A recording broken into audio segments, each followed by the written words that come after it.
Now, let's look at the legal and regulatory framework. Because the oil is there, how does it get processed? And there usually is a 5-tier arrangement, statutory framework in oil and gas.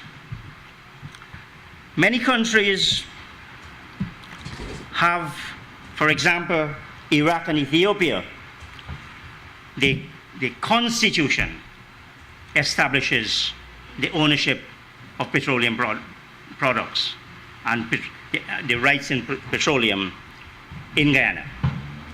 Our Constitution does not do that. What our Constitution does is guarantee rights of private ownership.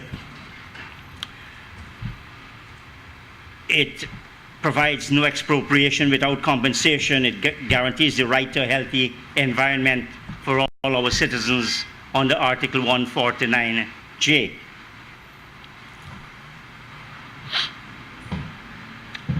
So, in terms of the Constitution, it's silent on petroleum ownership.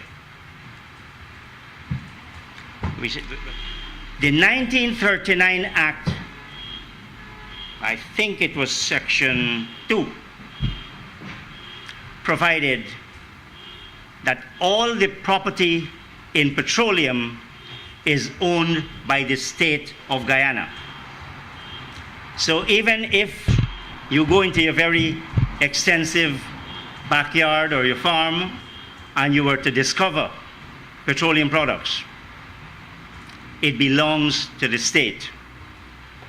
I had a discussion with a colleague, young colleague lawyer last night, whether that is not ripe for a legal challenge. If I own the property, why should the property in the petroleum?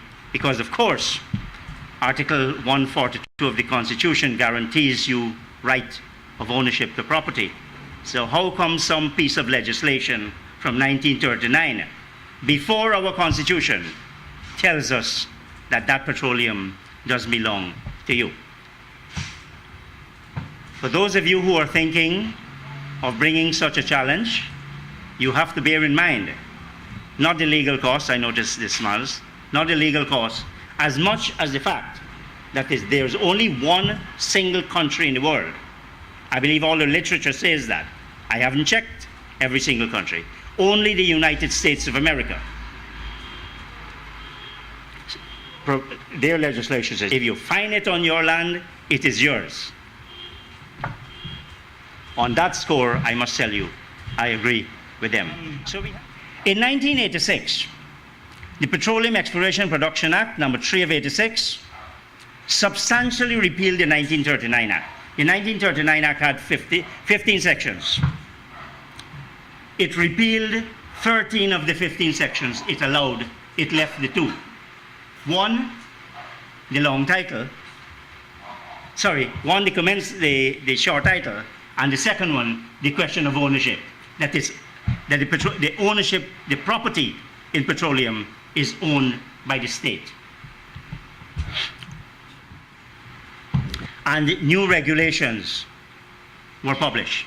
Completely new regulations, a new act, except for the 2 sections of the 1939 Act, everything else was removed. And so we had the 1986 Act and we had the 1986 regulations. A comparison of those regulations indicate to me that the regulations made in 1940 were actually stronger than those made in the 1986. I would recommend, I know there are a number of young attorneys in the audience, you should try to get a copy of the Hansard of the 1986 debate, and you see what Cheddi Jagan said about giving away to the Americans. And the Field and Singh said, look, you have to make investments attractive.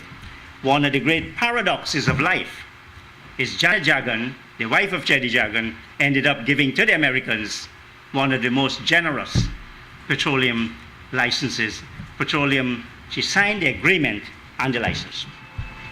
Oh, in 1992, an amendment was made to Section 51 of the 1986 Act, restricting the modification of tax laws to production sharing agreements. We'll come back to that. In other words, you could give concessions, but only in relation to production sharing agreements. We'll deal with that. In 1997, this is the section that Mr. Trotman has such difficulty reading and understanding. 1997, real difficulty.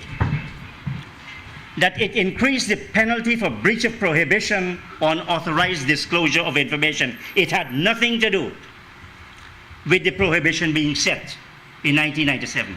It boggles my mind that Mr. Trotman did not read and understand that particular provision. In 2011, Guyana made application to UN for an extension of its continental shelf by 200 nautical miles. Again, I'll explain the significance of this as we go on. In 2015, shortly after the announcement by ExxonMobil of the discovery, the president of Venezuela issued a decree claiming the area being explored for oil. It was subsequently withdrawn, and a second decree excluding the coordinates was issued. That gives you the timeline of our legislation. We've done nothing since then. And this is just more background information. Since 1986, we've done nothing about our legislation. And over the past 2.5 years, we've similarly done nothing. So that's the legal framework within which we operate. Now, because of that, the sector has few direct legislation, but it is affected by a number of other legislation, the principal ones of which are set out below. I shall read them. So you have the Petroleum Production Act of 1939, in which the two sections were retained. You have the Petroleum Exploration Production Act 1986, which became a major piece of legislation.